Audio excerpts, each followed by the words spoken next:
नमो भगवते तस्मै कृष्णाय अद्भुतकर्मणे रूप नाम विभेदेन जगत्कीर्तियो यतः सच्चिदानन्दरूपाय विश्वोत्पत्त्यादिहेतवे तापत्रय विनाशाय श्रीकृष्णाय वयं नुमः।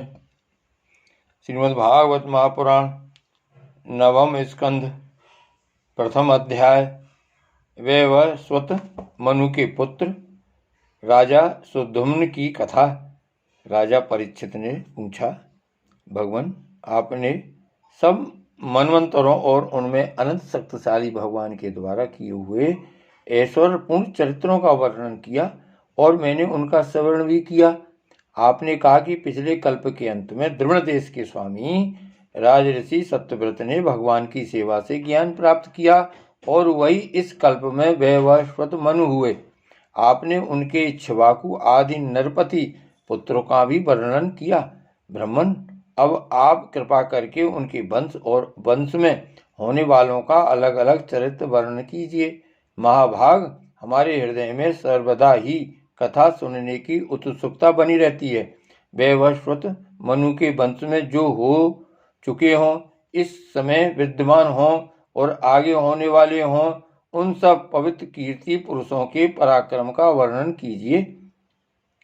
सूत जी कहते हैं, शौनकादि ऋषियों, ब्रह्मवादी ऋषियों की सभा में राजा परीक्षित ने जब यह प्रश्न किया, तब धर्म के परम मर्मज्ञ भगवान श्री सुखदेव जी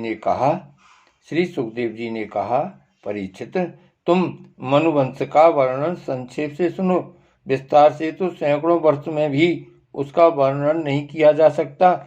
जो परम पुरुष परमात्मा छोटे बड़े सभी प्राणियों के आत्मा हैं, प्रलय के समय केवल वही थे। यह विश्व तथा और कुछ भी नहीं था। महाराज, उनकी नाभि से एक स्वर्ण में कमल कोश प्रकट हुआ। उसी में चतुर्मुख ब्रह्मा जी का आविर्भाव हुआ। ब्रह्मा जी के मन से मरीचि और मरीच के पुत्र कश्यप हुए। उनकी धर्मपत्नी दक्ष नंदिनी अदिति से विवस्वान सूर्य का जन्म हुआ। विवस्वान की संज्ञा नामक पत्नी से श्राद्ध देव मनु का जन्म हुआ। परीक्षित, परम मनस्वी राजा श्राद्ध देव ने अपनी पत्नी श्रद्धा के गर्भ से 10 पुत्र उत्पन्न किए।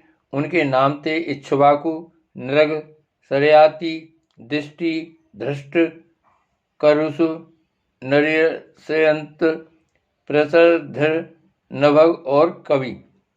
वैवस्वत मनु पहले संतानहीन थे। उस समय सर्वसमर्थ भगवान वशिष्ठ ने उन्हें संतान प्राप्ति कराने के लिए मित्रा वरुण का यज्ञ कराया था। यज्ञ के आरंभ में केवल दूध पीकर रहने वाले वैवस्वत मनु की धर्मपत्नी श्रद्धा ने अपने होता के पास जाकर प्रणाम पूर्वक याचना की कि मुझे कन्या ही प्राप्त हो। तब अधर्वरयु की प्रेरणा से होता बने हुए ब्राह्मण ने श्रद्धा के कथन का स्मरण करके एकाग्र चित्त से वषट्कार का उच्चारण करते हुए यज्ञ कुंड में आहुति दी। जब होता ने इस प्रकार विपरीत कर्म किया, तब यज्ञ के फल स्वरूप पुत्र के स्थान पर एला नाम की कन्या हुई। उसे देखकर श्राद्ध देव मनु का मन कुछ विशेष प्रसन्न नहीं हुआ। उन्होंने अपने गुरु वशिष्ठ जी से कहा, भगवान, आप लोग तो ब्रह्मवादी हैं, आपका कर्म इस प्रकार विपरीत फल देने वाला कैसे हो गया?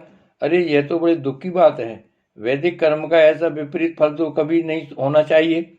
आप लोगों का मंत्र ज्ञान तो पूर्ण है ही, इसके अतिरिक्त आप लोग जितेंद्रिय भी हैं तथा तपस्या के कारण निष्पाप हो चुके हैं। देवताओं में असत्य की प्राप्ति के समान आपके संकल्प का यह उल्टा फल कैसे हुआ? परीक्षित, हमारे वृद्ध प्रपितामह भगवान वशिष्ठ ने उनकी यह बात सुनकर जान लिया कि होता ने विपरीत संकल्प किया है। इसलिए उन्होंने वैवस्वत मनु से कहा, राजन, तुम्हारे होता के विपरीत संकल्प से ही हमारा संकल्प ठीक ठीक पूरा नहीं हुआ। फिर भी अपने तप के प्रभाव से मैं तुम्हें श्रेष्ठ पुत्र दूंगा। परीक्षित, परम यशस्वी भगवान वशिष्ठ ने ऐसा निश्चय करके उस इला नाम की कन्या को ही पुरुष बना देने के लिए पुरुषोत्तम भगवान नारायण की स्तुति की। सर्वशक्तिमान भगवान श्री हरि ने संतुष्ट होकर उन्हें मुंह मांगा वर दिया, जिसके प्रभाव से वह कन्या ही सुधुम्न नामक श्रेष्ठ पुत्र बन गई। महाराज, एक बार राजा सुधुम्न शिकार खेलने के लिए सिंधु देश के घोड़े पर सवार होकर कुछ मंत्रियों के साथ वन में गए।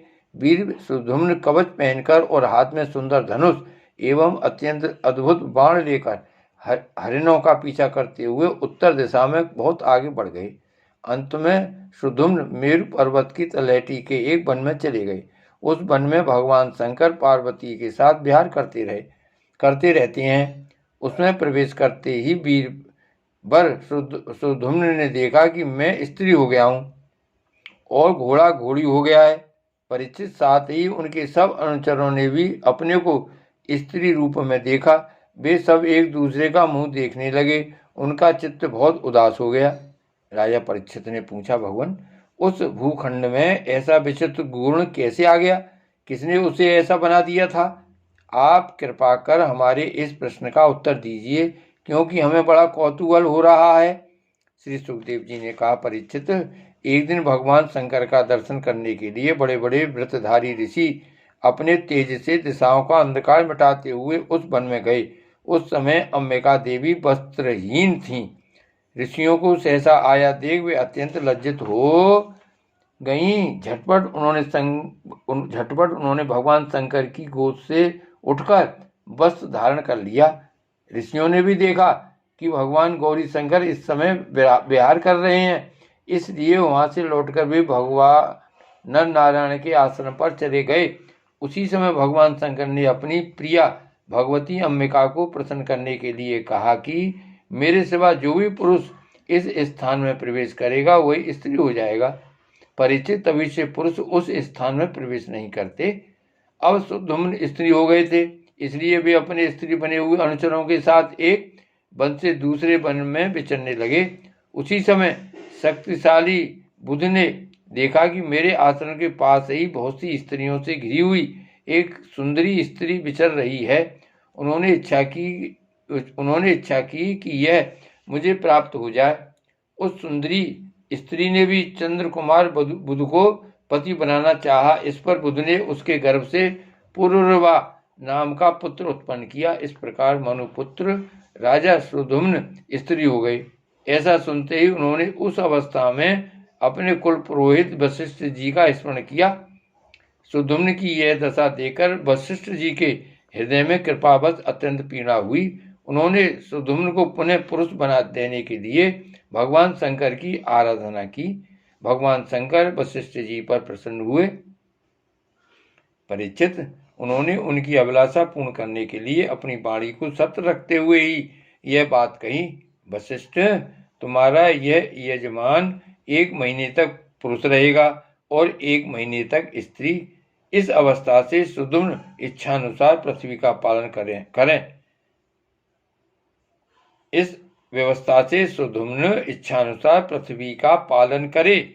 इस प्रकार वशिष्ठ जी के अनुग्रह से व्यवस्था पूर्वक अभिष्ट पुरुषत्व लाभ करके सुधुम्न पृथ्वी का पालन करने लगे, परंतु प्रजा उनका अभिनंदन नहीं करती थी। उनके 3 पुत्र हुए, उत्कल, गय और विमल। परीक्षित, वे सब दक्षिणापथ के राजा हुए। बहुत दिनों के बाद वृद्धावस्था आने पर प्रतिष्ठान नगरी के अधिपति सुधुम्न ने अपने पुत्र पुरुरवा को राज्य दे दिया और स्वयं तपस्या करने के लिए वन की यात्रा की। श्री भागवत भगवान की जय। श्री वल्लभाधीश की जय। श्री गोवर्धननाथ की जय। श्याम स्वरूप श्री यमुने महारानी की जय। श्री गोसाई जी परम दयाल की जय। श्री गोकुलनाथ की जय। जय जय श्री गोकुलेश, जय जय श्री गोकुलेश।